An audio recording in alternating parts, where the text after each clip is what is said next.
The worst part wasn't the relationship, it was the silence after. You finally left. No more tension, no more arguments, no more walking on eggshells. And at first, there's relief, a strange lightness, a sense of freedom. But then something unexpected happens. The silence feels heavy. The space that used to be filled with drama, conflict, and emotional intensity now feels empty. You wake up and there is no message, no emotional spike, no unpredictable shift. And instead of peace, you feel disoriented. It's not that you miss the chaos. It's that your nervous system doesn't know what to do without it. For months, maybe years, your body adapted to high alert. Now the threat is gone, but the survival mode is still active.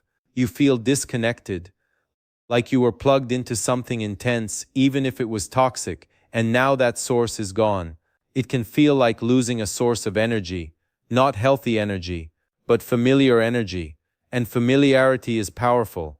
That's where the real collapse begins. This is the part nobody wants to admit. You miss them. Not logically, not because you forgot what happened, but emotionally. You think about the good moments, the apologies, the rare tenderness. Your mind starts highlighting specific memories. The night they were kind, the moment they said they needed you, the time they promised to change. And suddenly the pain feels blurred. You ask yourself, was it really that bad? Did I overreact? Did I give up too soon? And here's the uncomfortable truth. Missing someone who hurt you does not mean you made the wrong decision. It means your attachment system is still activated. When a bond has been intense, even painfully intense, separation triggers withdrawal. Your brain doesn't categorize it as abuse. It categorizes it as loss, and loss activates longing, not because it was healthy, but because it was bonded. Trauma bonding is not just psychological, it is neurological. When a relationship cycles between pain and relief, your brain releases powerful chemicals. Stress increases cortisol, conflict increases adrenaline, reconciliation releases dopamine and oxytocin. That relief after tension, your brain interprets it as reward. Over time, your nervous system associates chaos followed by calm as emotional intimacy. So when you leave, you don't just lose a person. You lose a pattern of chemical highs and lows, and withdrawal begins. You feel restless. You feel anxious. You check your phone even when you know there will be nothing there. Your brain is searching for the spike. This is why leaving can feel worse than staying. Because while you were in it, the cycle kept feeding your system. Now your body has to recalibrate, and recalibration feels unstable. It feels like collapse, but it's actually detox.